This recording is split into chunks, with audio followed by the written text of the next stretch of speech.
the homework for section 2.4. So first of all, there's something called standard form for a complex number. Standard form for the complex number is the form a plus bi. Does that look familiar? A plus bi. I want all complex numbers to be written in the form a plus bi, in that order. Okay. Just as a really quick review, sometimes when you first learn about complex numbers, it's the first time you've heard about that number system, so then you start to think complex numbers are always imaginary. That's not true. Complex numbers is a bigger subset of numbers than the real numbers. So complex numbers include real numbers. They're just in the form a plus 0i.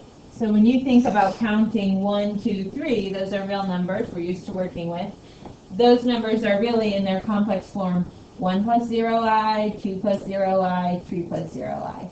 So every real number we've already worked with can be written as a complex number. Okay. If b is not equal to 0, then you have imaginary numbers because you have some imaginary part. And I for the imaginary unit is really what value? Square root of -1. Square root of -1. You should have had discussions in Algebra 2 about the fact that there is no real number that exists that will multiply by itself to give you -1. Okay, that's impossible. So mathematicians have replaced that value with just like a placeholder, and we call it the imaginary unit I. Question? Never mind. Really quickly, imaginary numbers have a subset of numbers called pure imaginary numbers. Okay, this is just kind of a side remark. You know that real numbers can be broken up into irrational, rational. Rational can be broken up into integer, whole, natural number. Imaginary numbers could be broken up into pure imaginary numbers, and when you're a pure imaginary number, that just means you have no real part. So you are 0 plus bi. So numbers that you might see like 5i or -2i are considered pure imaginary because you have no real part.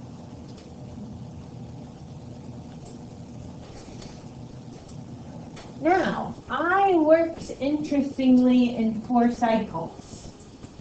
And so this should have been something you touched on in Algebra 2. The depth of how you touched on it could depend, okay, from class to class.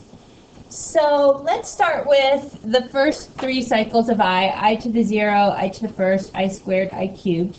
What is I to the 0? Bless you. 1. Anything to the 0 power is 1. With the exception of 0 itself. That's what we find. 0 exponent property says anything raised to the 0 is 1. Okay, so I to the 0 is 1. It's a real number. I to the first, it's just I. You could say square root of -1, but then we call the square root of -1 I. So that's just I. I squared,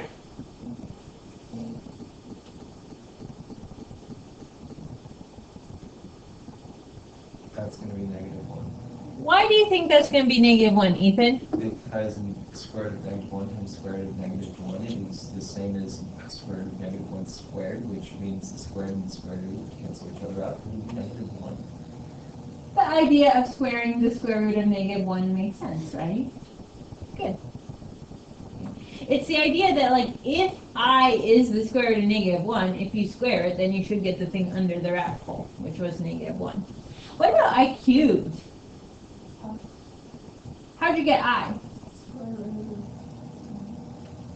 -1 times square root of I, or no, -1, and then you square root, yeah, something. She's on to it. Where is I cubed? It's the same reason that a negative number, when you cube it, is still a negative, because it's negative times a negative times a negative. The first two cancel each other out, the third negative brings it back. I lost track. I like Lillian's idea here. She was thinking it's the square root of -1 times the square root of -1 times the square root of -1. Well, the square root of -1 times the square root of -1 is -1. And here's where we would have just needed to pick up. What's the square root of -1? I. So what's I cubed? -1i. Negative I. Okay. Now, if we did another round, like let's say we wanted to do I to the 4th, okay, then you could kind of play around here. I think the easiest way to do I to the 4th is to think about it like I squared times I squared. I squared is -1, so that'd be -1 times -1, so we're back to 1. So these are the 4 cycles of I. We're just going to go around and around those 4 cycles. So if you wanted to, you could think about like this is now I to the 4th.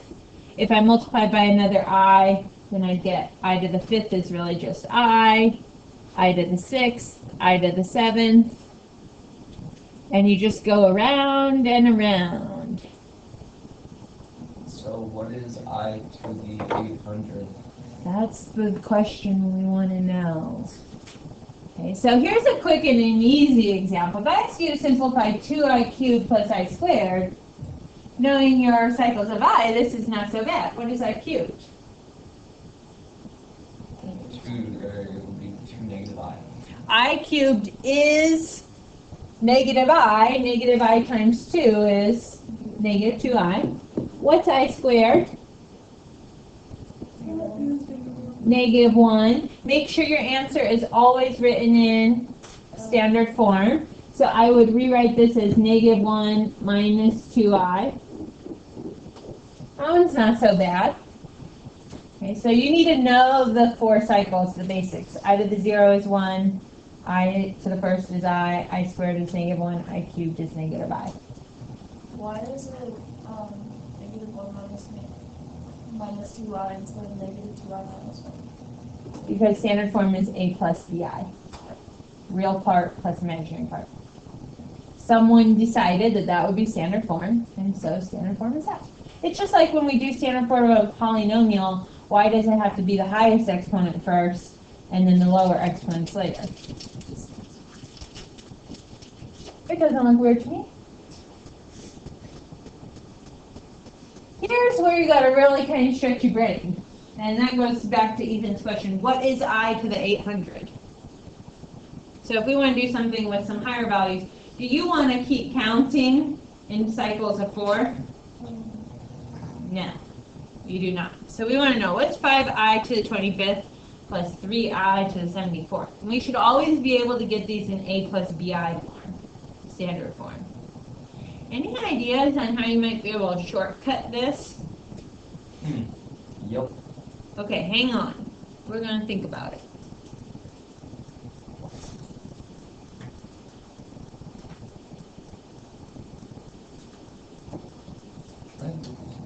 Just subtract the exponents. You say subtract the exponents? What do you mean by subtract the exponents? Like take 25 away from 7. No, those are not like terms. Oh, I see what you're...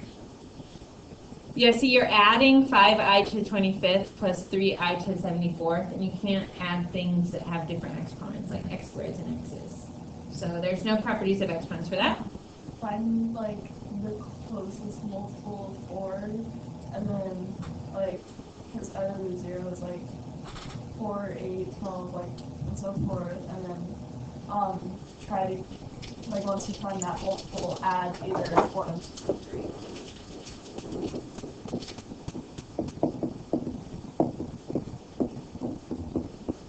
Okay, so check out what I had written there. I to the 0, I to the 4th, I to the 8th, I to the 12th, I to the 16th, I to the 20th, right? It's following a pattern.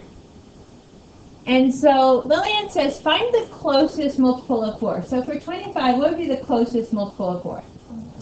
24.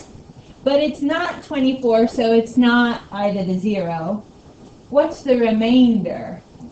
1. So it's really I to the 1st, which is I. So this could be reduced to be 5I.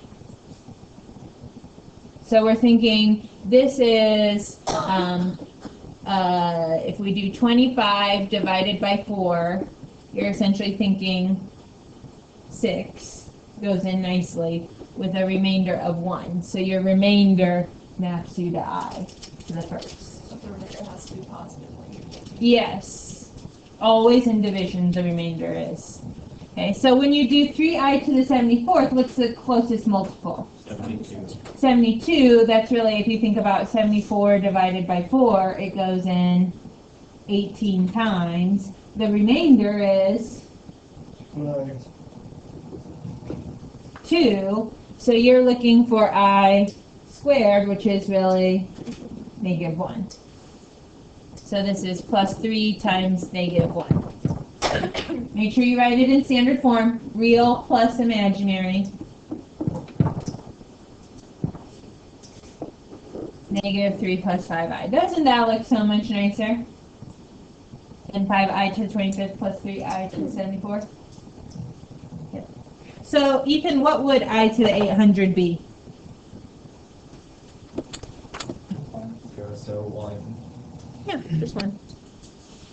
Okay, because you're thinking 800 divided by 4, remainder of 0. It is the same as I to the 0, which is 1. Okay. Okay.